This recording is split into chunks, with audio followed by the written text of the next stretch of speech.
সময়টা 2016 সালের মাঝামাঝি। অন্যান্য রাতগুলোর মতো সেই রাতেও আমি আর আমার সমবয়সী যমজ বোন একসাথে ঘুমাতে গেলাম। উল্লেখ্য, আমি ভীত হলেও আমার বোন ভীষণ সাহসী। যমজরা নাকি এরকম ছোট ছোট পার্থক্য থাকে। ঘড়ির কাঁটায় রাত 2:47 ছুঁই ছুঁই। ততক্ষণে সবার মতো আমিও নিজে ঘুমিয়ে গিয়েছিলাম। তবে এক পর্যায়ে কারো মৃদু কান্নার শব্দ শুনতে পেয়ে ঘুমটা হালকা হয়ে যায়। ভাবলাম হয়তো বোন কান্না করছে। এই ভেবে আবার কখন যেন ঘুমিয়ে গেলাম। সকালে সাইমাকে গত রাতের কথা জিজ্ঞেস করাতেও পুরোপুরি অস্বীকার করলো। এবার কিছুটা ভাবনায় পড়ে গেলাম। ও তো আমার সাথে মিথ্যে বলবে না। তবে যাকগে, হয়তো আমার মনের ভুল। সারাদিন স্কুল প্রাইভেটে থাকায় হয়তো মনে এসব চিন্তা আসছে। আমাদের বাড়ির পিছনে কিছু দূরে কবরস্থান আছে। লোকমুখে শোনা যায় কবরস্থানটাতে নাকি অনেক জিন দেখেছে। জায়গাটা ভালো না। আমরা বাড়ির পিছনের দিকে তথা কবরস্থানের কাছে পথ দিয়ে স্কুলে যাবার সময় প্রায় খেয়াল করতাম। সেখানে হঠাৎই খুব জোরে বাতাস বইতো। বাতাসের শো শো শব্দে আত্মা কাঁপিয়ে দিত একবারে।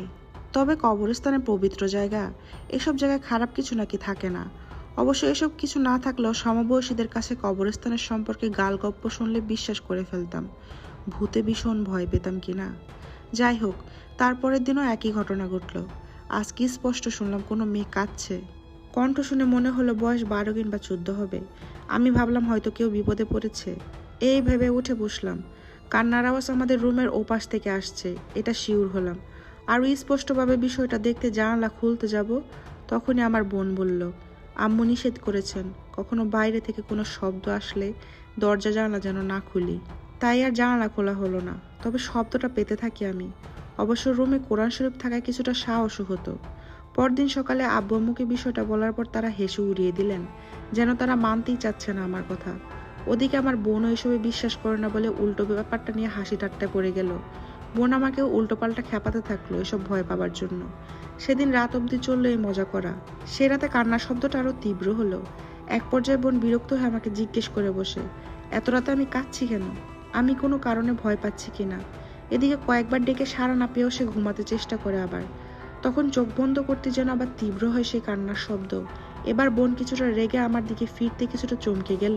দেখলো আমি গভীর ঘুমে। আমি ঘুমে তবে কাঁদছিল কে ভেবে পায় না বোন। এক পর্যায়ে অনেক ডাকাডাকির পর আমার ঘুম ভাঙলো। পরদিন দুজনের বাবা মার কাছে ব্যাপারটা জানালাম। তারা বললেন আমাদের মনের ভুল। আমার বোন মানতেই নারাজ যে দুজন মানুষ একসাথে কিভাবে ভুল হতে পারে। কাউকে যেন বিশ্বাসই করাতে পারছিলাম না সে রাতের কথা। তবে মা সাবধান করে দিলেন যেন রাতে আসলে কোনো শব্দ পেলে জানালা না খুলি। এর কিছুদিন পর মা পরিচিত একজন কবিরাজের কাছে নিয়ে গেলেন এসব ব্যাপারে কথা বলতে। তিনি সব শুনে বললেন আমাদের উপর কেউ জাদু করেছে, আমাদের ক্ষতি চায়। তিনি কিছু তাবিজ ও পানি পড়া দিয়ে দেন। উল্লেখ্য, আমি এসব কবিরাজ মোটেও বিশ্বাস করি না।